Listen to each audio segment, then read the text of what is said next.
ಶ್ರೀ ವಿರಾಟ್ ಪುರುಷ ಯೂಟ್ಯೂಬ್ ಚಾನಲ್ಗೆ ಸ್ವಾಗತ. ನಮ್ಮೆಲ್ಲ ಆಧ್ಯಾತ್ಮಿಕ ಚಿಂತನೆಗಳುಳ್ಳ ಶ್ರೀ ದೇವಿ ಭಾಗವತ ಪುರಾಣ ಕಥೆಗಳನ್ನು ಆಲಿಸಿ ಆನಂದಿಸಲು ನಮ್ಮ ಚಾನಲನ್ನು ಶೇರ್ ಮಾಡಿ, ಸಬ್ಸ್ಕ್ರೈಬ್ ಮಾಡಿ ಮತ್ತು ಲೈಕ್ ಮಾಡಿ. ಶ್ರೀ ದೇವಿ ಭಾಗವತ ಮಹಾಪುರಾಣ ನವಸ್ಕಂದ ಚತುರ್ವಿಂಶೋಧ್ಯಾಯ. ನಾರದರು ಹೇಳಿದನು, ಮಹಾಮಹಿಮನಾದ ನಾರಾಯಣನು ಯಾವ ರೂಪದಿಂದ ತುಳಸಿಯ ಸಂಘವನ್ನು ಮಾಡಿದನು, ಅದನ್ನು ವಿಸ್ತರಿಸಿ ಹೇಳು ಎಂದು ನಾರದನು ಕೇಳಿದನು.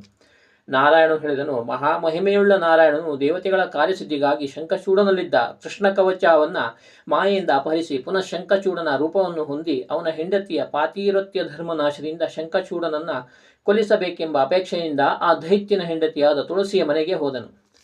ತುಳಸಿಯುದ್ಧ ಮನೆಯ ಬಾಗಿಲಲ್ಲಿ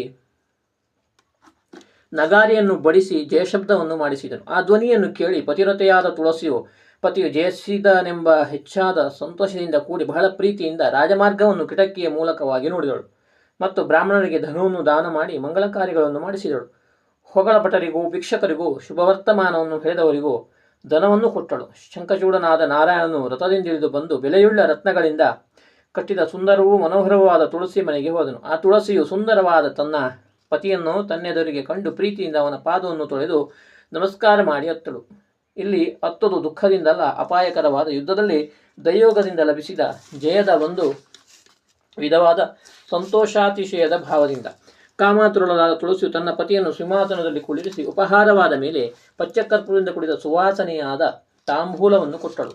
ಯುದ್ಧಕ್ಕೆ ಹೋದ ಪ್ರಾಣಪ್ರಿಯನನ್ನು ಪುನಃ ಮನೆಯಲ್ಲಿ ನೋಡುವ ಭಾಗ್ಯದಿಂದ ತನ್ನ ಹುಟ್ಟು ಜೀವನವು ಇಂದು ಸಾರ್ಥಕವಾಯಿತು ಎಂದು ತಿಳಿದು ನಗುತ್ತಾ ಕಾಮಾತುರಳಾಗಿ ಮೈಯೆಲ್ಲವೂ ರೋಮಾಂಚನವನ್ನು ಹೊಂದಿ ಕಡೆಗಣ್ಣಿನಿಂದ ಪತಿಯನ್ನು ನೋಡುತ್ತಾ ಮೃದುವಾದ ಮಾತಿನಿಂದ ಯುದ್ಧವೃತ್ತಾಂತವನ್ನು ಪ್ರಶ್ನೆ ಮಾಡಿದಳು.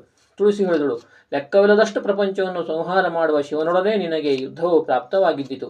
ಈ ಯುದ್ಧದಲ್ಲಿ ನಿನಗೆ ಜಯವು ಹೇಗೆ ಪ್ರಾಪ್ತವಾಯಿತು, ಅದನ್ನು ದಯವಿಟ್ಟು ಹೇಳುವೆಂದಳು. ತುಳಸಿಯ ಮಾತನ್ನು ಕೇಳಿ ನಾರಾಯಣನು ನಕ್ಕು ಶಂಖಚೂಡನ ರೂಪಧ್ವನಿಗಳಿಂದ ಅವಳನ್ನು ಕುರಿತು ಅಮೃತಕ್ಕೆ ಸಮಾನವಾದ ಮಾತನಾಡಿದನು. ಭಗವಂತನು ಹೇಳಿದನು, ಪ್ರಿಯೆ, ನಮ್ಮಿಬ್ಬರಿಗೂ 100 ವರ್ಷ ಪೂರ್ತಿಯಾಗುವವರೆಗೂ ಯುದ್ಧವಾಯಿತು. ಆ ಯುದ್ಧದಲ್ಲಿ ಸಮಸ್ತ ದಾನವರು ನಾಶವನ್ನು ಹೊಂದಿದರು. ಬ್ರಹ್ಮನು ಬಂದು ನಮ್ಮಿಬ್ಬರಿಗೂ ಸ್ನೇಹವನ್ನು ಮಾಡಿಸಿದ. ಬ್ರಹ್ಮನ ಅಪ್ಪಣೆಯಿಂದ ದೇವತೆಗಳ ಅಧಿಕಾರವನ್ನು ಅವರಿಗೆ ಕೊಟ್ಟು ಬಿಟ್ಟೆನು. ನಾನು ನನ್ನ ಮನೆಗೆ ಬಂದೆನು. ಶಿವನು ತನ್ನ ಲೋಕಕ್ಕೆ ಹೋದನು. ಹೀಗೆಂದು ಹೇಳಿ ಶಂಖಚೂಡ ರೂಪನಾದ ನಾರಾಯಣನು ಸಿದ್ಧ ಮಾಡಿದ್ದ ಹಾಸಿಗೆಯಲ್ಲಿ ಮಲಗಿಕೊಂಡನು. ನಾರಾಯಣನು ಅಲ್ಲಿ ಆ ತುಳಸಿಯೊಡನೆ ಕ್ರೀಡಿಸಿದನು. ಆ ಪತಿರತೆಯು ಸುಖ ಸಂಭೋಗ ರೀತಿ ಮತ್ತು ವಿಲಾಸಗಳಲ್ಲಿ ಭೇದದಿಂದ ವಿಚಾರ ಮಾಡಿ ನೀನು ಯಾರು ಎಂದು ಪ್ರಶ್ನೆ ಮಾಡಿದಳು. ತುಳಸಿ ಹೇಳಿದಳು, ಎಲೆ ಮಾಯಾವಿಯೇ, ನೀನು ಯಾರು? ಮಾಯೆಯಿಂದ ನನ್ನನ್ನು ಭೋಗಿಸಿದೆ, ನನ್ನ ಪಾತಿರತ್ಯವನ್ನು ನಾಶ ಮಾಡಿದೆ, ಆ ಕಾರಣ ನಿನಗೆ ಶಾಪವನ್ನು ಕೊಡುವನು ಎಂದು ಹೇಳಿದ ತುಳಸಿಯ ಮಾತನ್ನು ಕೇಳಿ ಹರಿಯು ಶಾಪದ ಭಯದಿಂದ ಮನೋಹರವಾದ ಸುಂದರ ಮೂರ್ತಿಯ ರೂಪದಿಂದ ತುಳಸಿಗೆ